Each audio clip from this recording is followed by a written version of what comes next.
ఇది మొంతా తుఫాను గురించిన బ్రేకింగ్ న్యూస్. మొంతా తుఫాను రాత్రి 11:30-12 గంటల మధ్య తీరాన్ని దాటింది. మొంతా తుఫాను నర్సాపురం దగ్గర తీరాన్ని దాటింది. తీరం దాటిన తర్వాత కూడా మొంతా తీవ్ర తుఫానుగానే కొనసాగుతుంది. మరి కొన్ని గంటల్లో ఈ తీవ్ర తుఫాను తీవ్ర వాయుగుండంగా బలహీనపడి ఉత్తర వాయువ్య దిశగా కదులుతూ తెలంగాణను క్రాస్ చేసుకుని ఛత్తీస్గఢ్లో ఇది ముందుకు బలహీనపడిపోయే అవకాశం ఉంటుంది అని వాతావరణ శాఖ అధికారులు చెబుతున్నారు.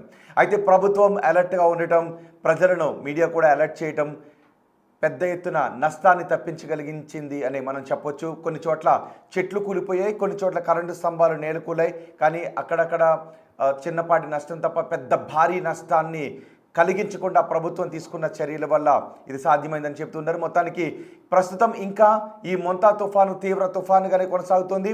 ఈ తుఫాను కారణంగా చాలా చోట్ల భారీ వర్షాలు కురుస్తున్నాయి. ఇటు తెలంగాణతో పాటు ఆంధ్రప్రదేశ్లోని కోస్తా జిల్లాలు ఇంకా భారీ వర్షం కురిసే అవకాశం ఉంటుందని వాతావరణ శాఖ అధికారులు చెప్తున్నారు. రేపటి వరకు ఈ మొంతా తుఫాను ప్రభావం ఉంటుంది.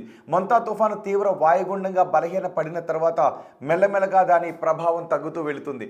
ఒక్కసారి మీరు బిగ్ టీవీ స్క్రీన్ పైన చూడొచ్చు. మొంతా తుఫాను తీరానికి సమీపించే సమయంలోనూ తీరాన్ని తాకి తీరాన్ని దాటే సమయంలో 100 నుంచి 117 కిలోమీటర్ల వేగంతో ఈదురుగాలులు వీచాయి. ఈ ఈదురుగాలుల కారణంగా కొన్ని చోట్ల చెట్లు కూలిపోయాయి. అదిగో మీరు చూడండి ఒకసారి బిగ్ టీవీ స్క్రీన్ పైన. ఈ మొంతా తుఫాను కారణంగా రోడ్డు గడ్డంగా చెట్లు కూలిపోయాయి.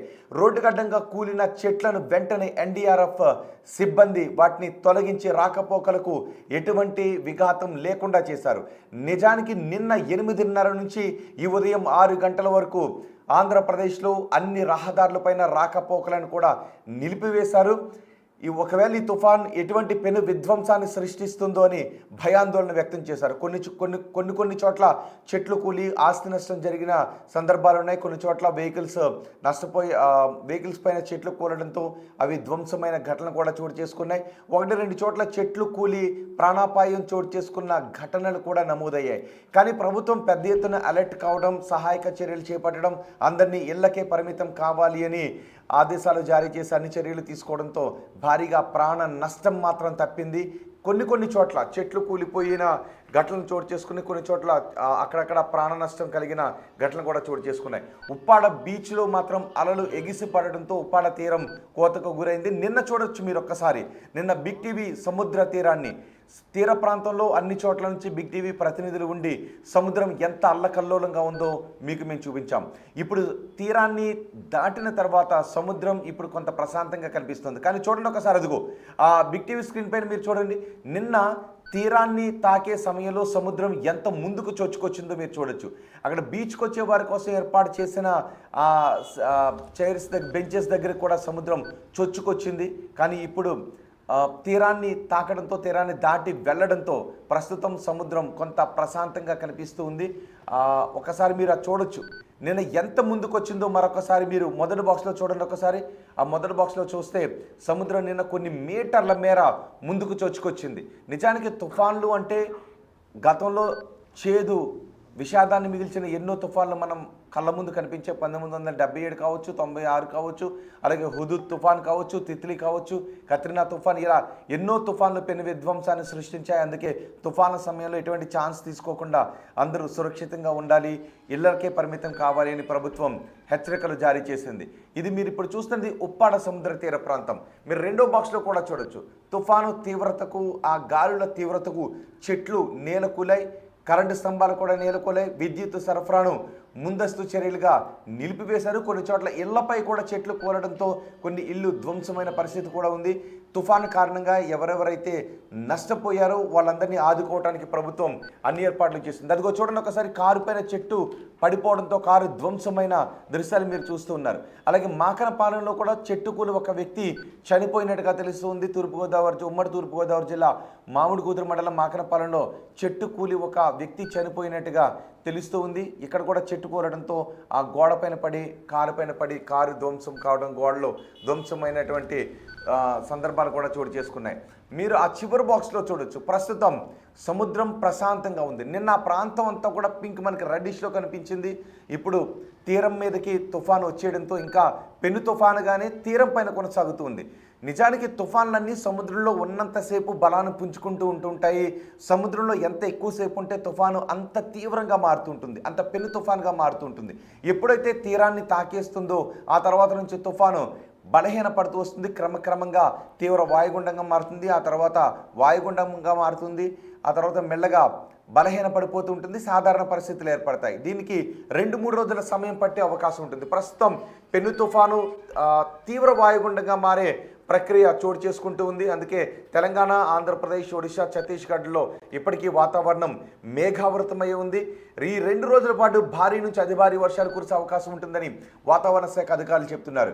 కొన్ని జిల్లాల్లో ఇంకా రెడ్ అలర్ట్ కొనసాగుతుంది. ఒకసారి తుఫాన్ తీరం దాటిన తర్వాత ఉన్న పరిస్థితులు ఏంటో మా ప్రతినిధి రాజేష్ని అడిగి తెలుసుకుందాం. రాజేష్, తుఫాన్ తీరం దాటిన తర్వాత ఆయా ప్రాంతాల్లో ఉన్న పరిస్థితులను వివరించడానికి సిద్ధంగా ఉన్నారు. రాజేష్.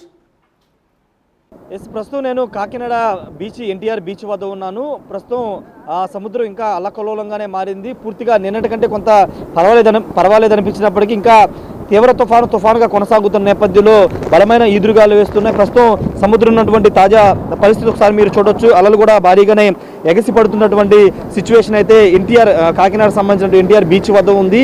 దాదాపు నిన్న తీరం దాటే క్రమంలో రాత్రి సమయాల్లో బీచ్ దాదాపుగా ఇక్కడ వరకు వచ్చేసినట్టుగా ఇక్కడ స్థానిక మత్స్యకారులు చెప్తున్నారు. ఇక్కడ చూడొచ్చు మనం. దీనికి ఇక్కడ దాదాపు ఈ రోడ్డు అంతా కూడా కోతకు గురైంది. అక్కడ వరకు ఉండే రోడ్డు కోతకు గురై మొత్తం కూడా ఇక్కడ వరకు డ్యామేజ్ జరిగినటువంటి పరిస్థితి. ఆ స్థాయిలో అలల ఉధృతి నిన్న రాత్రి అంతా కూడా కొనసాగిందని ఇక్కడ స్థానిక మత్స్యకారులు చెప్తున్నారు. ప్రస్తుతానికి ఉమ్మడి తూర్పుగోదావరి జిల్లాలో భారీగానే పంట నష్టం వాటిని అధికారులు చెప్తున్నారు. దానికి సంబంధించినటువంటి అంచనాలు ఎంత నష్టం జరిగిందనే దానిపైన అంచనాలు సిద్ధం చేస్తున్నారు. వ్యవసాయ శాఖ అధికారులు ప్రస్తుతానికి దాని మీద ఫోకస్ పెట్టినట్టుగా తెలుస్తుంది. మొత్తం రాష్ట్ర వ్యాప్తంగా నష్టపోయిన రైతాంగానికి నష్టపరిహారం ఇవ్వాలని కూడా రాష్ట్ర ప్రభుత్వం భావిస్తున్న నేపథ్యంలో దానికి సంబంధించినటువంటి చర్యలు కూడా రాష్ట్ర ప్రభుత్వం తీసుకుంటుంది. ప్రస్తుతం కాకినాడ బీచ్లో కొంత ఉపశమనం కలగడంతో ఇక్కడ స్థానిక మత్స్యకారులు ఇక్కడికి వస్తూ ఉన్నారు. సముద్రం దగ్గరికి వచ్చి ఇక్కడ పరిస్థితిని చూసి వెళుతూ ఉన్నారు. వాస్తవంగా కాకినాడ బీచ్ పరిసర ప్రాంతాల్లో చాలామంది మత్స్యకారులు నివాసం ఉంటారు.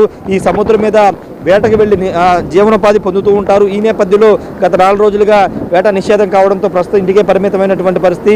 ప్రస్తుతం కాకినాడకు సంబంధించిన బీచ్ వద్ద ఉన్నటువంటి తాజా దృశ్యాలు. వాస్తవంగా కాకినాడ సమీపంలోనే తీరం దాటిద్ది అనుకున్నారు, కానీ కొంత దూరంగా జరగడంతో కాకినాడకి పెద్దగా ఎఫెక్ట్ లేదని స్థానికంగా ఉన్నటువంటి వాళ్ళు చెప్తున్నారు. అధికారులు కూడా చెప్తున్నారు. బీచ్కి సంబంధించినటువంటి ఒకసారి నిన్న తీవ్రత కారణంగా మొత్తం ఇక్కడ బీచ్ పై వరకు వాటర్ వచ్చేసి సముద్రం వాటర్ వచ్చి ఇక్కడ లోపలికి పై వరకు వచ్చేసినటువంటి దృశ్యాలు మనం చూస్తున్నాము. జనరల్గా పర్యాటకుల తాకిడి కూడా ఇక్కడ ఎక్కువగా ఉంటుంది కాకినాడ బీచ్కి.